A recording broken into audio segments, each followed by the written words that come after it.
G'day folks, this is Corey. I hope you're well. This is a really short video just teaching you how to add somebody to your Google My Business dashboard.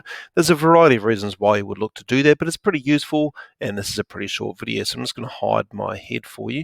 So by now, hopefully you know this dashboard. This is your Google, or this is my Google My Business dashboard. You've got all this stuff in the middle, which is useful and cool.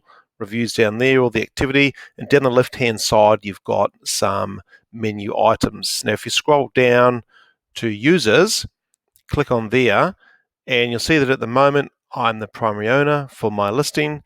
Let's say I had a team member I was going to add to my team, or we were going to outsource it to somebody. I do this for people, so they add me.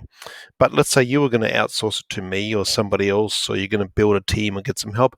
You just click on the Add Users button, and then in here you'll just type their Gmail email address. Okay. Now there are different roles you can choose. So I would just go for manager. It seems to be the most suitable for most people. So you just type that email in there, then type in, then hit manager there, and then you'll press invite, and that will go out to that person. They'll then get an email to say, hey, this is what's going on, and then they'll accept and they're on. Okay, it's pretty straightforward.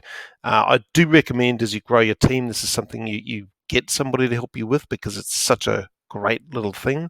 But if there's any questions about that, just pop them in the comments and we'll get back to you and answer it for you. Cheers. Bye for now.